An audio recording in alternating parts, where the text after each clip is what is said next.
اعوذ باللہ من الشیطان الرجیم بسم اللہ الرحمن الرحیم نحمدہ و نصلی علی رسولہ الکریم۔ قرآن پاک کے حوالے سے مقطعات اور حروف مقطعات پر میں نے بہت سارے ویڈیوز آپ کی خدمت میں پیش کیے۔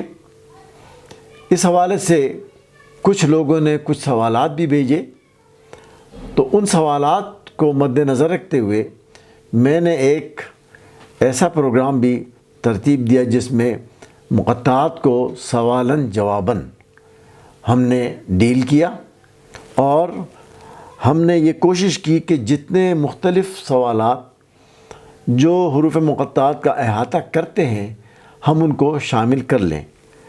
ہم یہ کوشش کریں گے وہ تمام سوالات اس میں شامل ہو جائیں جن کا حروف مقطعات کے حوالے سے کوئی نہ کوئی تعلق ہے۔ پھر بھی سامعین اور ناظرین سے گزارش ہے کہ اگر اس حوالے سے کوئی سوال آپ کے ذہن میں ہو تو اپنے کامنٹس میں اسے ڈالیے تاکہ ہم اگلے کسی پروگرام میں اس کو شامل کر سکیں اور مختلف حوالے سے ہم اس موضوع کا احاطہ کر سکیں۔ بہت شکریہ۔ اور اگر آپ یہ پروگرام پہلی بار دیکھ رہے ہیں تو آپ اسے سبسکرائب کیجئے، اسے لائک کیجئے، اسے شیئر کیجئے تاکہ علم کا یہ دیا جلتا رہے، آگے بڑھتا رہے۔ پہلا سوال یہ ہے کہ کیا قرآن پاک میں ایسے حروف ہونے چاہیے جن کے کوئی معنی نہ ہو؟ مفسرین نے اس سوال کو بہت ہی خوبصورتی سے چھیڑا ہے۔ علامہ طباطبائی نے فرمایا اور علامہ سیوطی رحمہ اللہ نے فرمایا کہ یہ ہو ہی نہیں سکتا کہ پیغام مبین یعنی قرآن پاک میں ایسی کوئی چیز ہو جس کے معنی معلوم نہ ہوں، ایسے کلمات ہوں جو سمجھ میں نہ آئے۔ اور یہی وجہ ہے کہ ہر مکتبہ فکر نے اور ہر مکتبہ فکر کے علماء نے مختلف حوالوں سے ان حروف کے حوالے سے کوئی نہ کوئی بات کی ہے۔ دوسری بات یہ کہ کفار قریش اور دشمنان اسلام کو اگر یہ چیزیں اچنبھا لگتی اور ان کی سمجھ میں نہ آتی تو وہ ضرور سوال کرتے، بلکہ وہ تو تانے دیتے اور رسول پاک صلی اللہ علیہ وسلم سے کہتے یہ کیسا کلام ہے کہ جس میں ایسے حروف ہیں جو کسی کو معلوم ہی نہیں۔ تو انہوں نے اعتراض نہیں کیا۔ تو یہی ایک سوال اور پیدا ہوتا ہے کہ انہوں نے اعتراض کیوں نہیں کیا؟ اس کی وجہ یہ تھی کہ اس وقت کے عرب ان حروف کے استعمال سے ناواقف نہیں تھے، کسی نہ کسی طرح سے وہ ان حروف کے حوالے سے علم رکھتے تھے اور جانتے تھے۔ یہ اور بات ہے کہ قرآن پاک نے حروف کے اس علم کو اتنا آگے بڑھا دیا کہ یہ ان کے بس میں نہیں تھا کہ اس کا احاطہ کر سکیں، اور ان کی دسترس سے یہ اتنا باہر ہو گیا کہ ان کے لیے مشکل ہو گیا کہ اس کو کوئی جواب دے سکیں۔ مثلا وہ تو ایک حرف کے اوپر شعر کہہ دیتے تھے، مثال کے طور پر قلت لہا قفی فقالت لی قاف، میں نے اس سے کہا کہ ٹھہر جاؤ اور اس نے کہا میں ٹھہر گئی۔ اور اس میں شاعر نے قاف کا استعمال اس طرح کیا ہے کہ بار بار استعمال کر کے بتایا ہے کہ میں حرف کا بادشاہ ہوں، میں حرف کو جیسے چاہوں استعمال کر سکتا ہوں۔ اب دوسرا سوال یہ پیدا ہوتا ہے کہ اگر انہیں علم تھا تو بعد میں اس علم کو کیا ہو گیا اور یہ کیسے یہ علم کھو گیا؟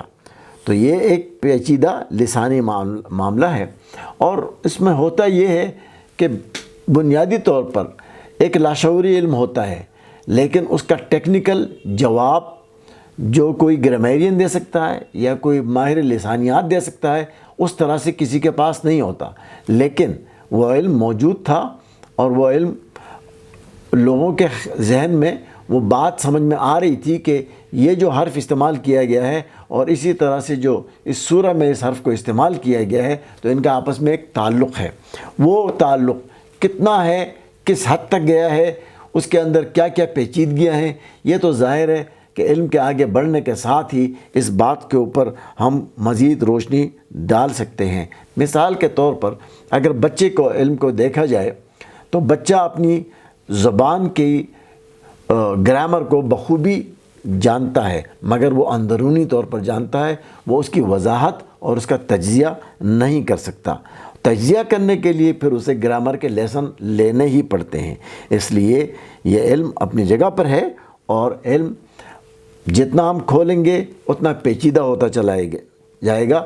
اسی لیے ہم نے جو اس کے مختلف ویڈیوز میں اس پیچیدگی کو بھی ظاہر کیا ہے اور واضح کیا ہے کہ اس حوالے سے ان حروف کا کتنا عظیم استعمال ہے اور باکمال استعمال ہے کہ جس کو ہم جتنا تجزیہ کرتے جائیں گے وہ کھلتے چلے جاتے ہیں۔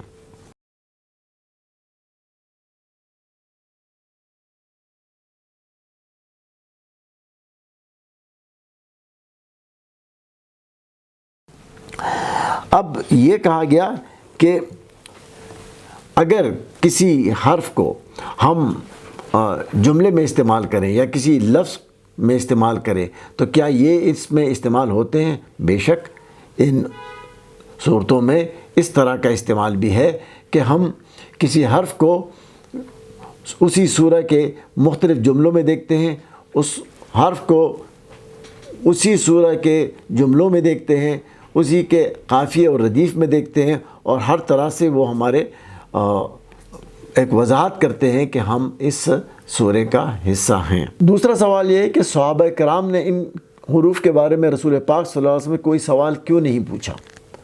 اس کا جواب وہی ہے جو میں نے پچھلے جواب میں دیا ہے کہ یہ ایسا علم تھا کہ انہیں اس کا شعوری نہیں مگر لاشعوری علم تھا کہ یہ استعمال جو ہے وہ کوئی نئی بات نہیں ہے، عرب شعراء اس کا استعمال کرتے تھے، اور اس لیے یہ جواب اسی کے اندر پوشیدہ ہے۔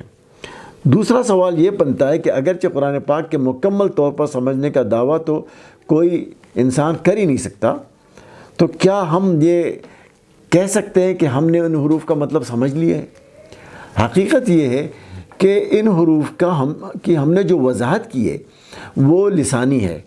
اگر کوئی شخص اس کی کوئی روحانی دلیل دیتا ہے یا کوئی وہ اس کے لیے کوئی عددی دلیل دیتا ہے یا کوئی اور دلیل دیتا ہے تو اس کا ہمارے علم سے یا ہمارے مضمون سے یا ہمارے ریسرچ سے تعلق نہیں ہے۔ اس لیے ہم یہ دعویٰ ہی نہیں کر رہے کہ ہم سارا علم جانتے ہیں اور یہی حرف آخر ہے، کیونکہ ریسرچ جو ہوتی ہے ریسرچ اوپن کی جاتی ہے تاکہ علوم کو کھولا جائے۔ اگر کوئی شخص آگے بڑھ کر ان حروف کے حوالے سے مزید ریسرچ کرتا ہے، تحقیق کرتا ہے، لاجک لے کر آتا ہے اور شواہد لے کر آتا ہے تو خوش آمدید، ویلکم، اس میں کوئی حرج نہیں ہے، اور اسی طرح سے ریسرچ کا جو ہے وہ راستہ کھلتا ہے۔ اچھا، دوسری بات، ایک سوال دوسرا ہے کہ کیا حروف سمجھے بغیر ہم قرآن کے سمجھنے کا بنیادی دعویٰ کر سکتے ہیں؟ تو بات یہ ہے کہ قرآن کا جو فہم ہے یہ تو جاری رہے گا، کائنات کے اینڈ تک جاری رہے گا، یہ مکمل نہیں ہو سکتا۔ انسان فہم کے اس سمندر میں اپنا حصہ ڈالتا رہے گا، اور وہ ڈالنے کا اس کے اوپر حق ہے قرآن کا۔ یہ کوشش کرنی جو ہے یہ انسان کا حق ہے، اور یہ کرتا رہے، اور جب تک کہ اللہ سبحانہ وتعالیٰ اس سے راضی نہ ہو اس حوالے سے کہ اس نے جو ایفرٹ کر سکتا تھا کیا اس نے وہ ایفرٹ کی۔ اصل بات یہ ہے۔ اب ایک اور سوال یہ ہے کہ کیا حروف کے استعمال کا کوئی اسلوب عربی ادب میں موجود تھا؟ بالکل موجود تھا، اس میں کوئی شک نہیں کہ عربی ادب میں اس طرح کی بہت ساری مثالیں موجود ہیں۔ مثال کے طور پر ہمارے ہاں چہل کاف ہے، جس میں ایک ہی چھوٹی سے یعنی عبارت میں 40 بار کاف کا استعمال ہوا ہے۔ اسی طرح قصیدہ تائیہ ہے جس میں حرف تا کا بہت استعمال کیا گیا ہے۔ اس لیے یہ چیز آج بھی مختلف فلسطینی شعراء وہ اپنے شعر انہی حروف کے میم کے حوالے سے، نون کے حوالے سے وہ کہتے ہیں، تو یہ کوئی نئی بات نہیں ہے۔ ایک اور بات یہ ہے کہ کیا حروف کے اپنے بھی کوئی معنی ہوتے ہیں؟ ہاں، حروف کے اپنے بھی معنی ہوتے ہیں۔ مثلا الف کا مطلب ہے بچڑا، میم کا مطلب ہے پانی، نون کا مطلب ہے مچھلی اور دوات، اور قاف کا اشارہ کوہ قاف کی طرف ہے، عین کا مطلب ہے چشمہ، آنکھ، تو اس لیے حروف کے بھی اپنے معنی ہوتے ہیں۔ ایک اور سوال پیدا ہوتا ہے کہ کیا حروف والی صورتوں میں ان حروف کا استعمال زیادہ یا غیر معمولی ہے؟ تو اس کا جواب بھی ہاں میں ہے۔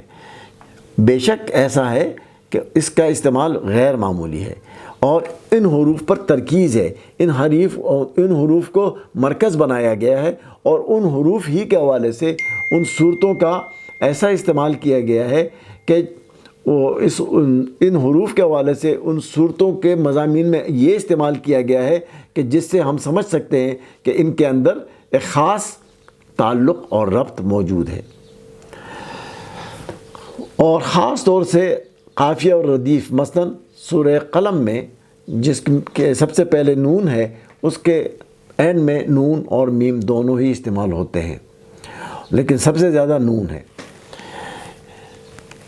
دوسرا یہ ہے کہ کیا مضامین سورہ کے ساتھ بھی کوئی تعلق ہے؟ بے شک ایسا بھی ہے، یعنی ان صورتوں کے مضامین کا بھی ان حروف کے ساتھ یا ان حروف کے معنی کے ساتھ یا ان حروف کی اصوات کے ساتھ یا ان حروف سے بنے الفاظ کے ساتھ خاص تعلق ہے، اور یہی چیز ہمیں تمام صورتوں میں یہ ملتی ہے۔ ایک اور سوال ہے کہ کیا ان حروف کے قافیے اور ردیف کے ساتھ بھی کوئی تعلق ہے؟ تو بے شک میں نے ابھی پچھلے سوال کا جواب اسی طرح دیا تھا کہ اس کا جواب یہی ہے کہ ان کا تعلق آپس میں ردیف اور قافیے کے ساتھ بھی ہے۔ ایک اور چیز آتی ہے اور وہ یہ ہے کہ کیا اگر ہم ایک حرف کو اٹھا کر کسی دوسرے سورہ والے حرف پر رکھ دیں تو کیا کوئی فرق پڑتا ہے؟ بہت زیادہ فرق پڑتا ہے، بلکہ عجیب سا لگتا ہے۔ ممکن ہی نہیں ہے کہ قاف کو ہم اٹھا کر نون والی صورت پہ رکھیں تو وہ بالکل ہی آؤٹ آف آرڈر ہو جاتا ہے، ان کا بظاہر تعلق ہے جو وہ بالکل ملتا ہی نہیں ہے۔ یہیں سے ثابت ہوتا ہے کہ ہر حرف کا اس کی صورت کے ساتھ ایک خاص تعلق ہے، اور اس جانب خصوصی توجہ علامہ سیوطی نے دلائی اور فرمایا کہ اگر قاف کو سورہ القلم پر رکھ دیں تو وہ مناسب نہیں لگتا۔ ایک اور سوال ہے کہ کیا ہم ایک آیت لے کر کسی حرف کے بارے میں کوئی اندازہ لگا سکتے ہیں کہ یہ فلاں حرف والی سورہ میں ہوگا؟ جی ہاں، بالکل، بہت حد تک ہم اس میں کامیاب ہو سکتے ہیں کہ ہم کوئی ایک آیت اس سورہ کی لیں جس میں وہ حرف استعمال ہوا ہو، اور بغیر جانے بغیر پہچانے ہم گیس کر سکتے ہیں بہت حد تک کہ یہ اس میں ہوگا۔ ضروری نہیں ہے کہ یہ 100% ہو، لیکن بعض صورتوں میں یہ 100% اور بعض صورتوں میں یہ 80% تک ہم اندازہ لگا سکتے ہیں کہ یہ اس کا امکان ہے کہ یہ اس سورہ میں آ سکتا ہے۔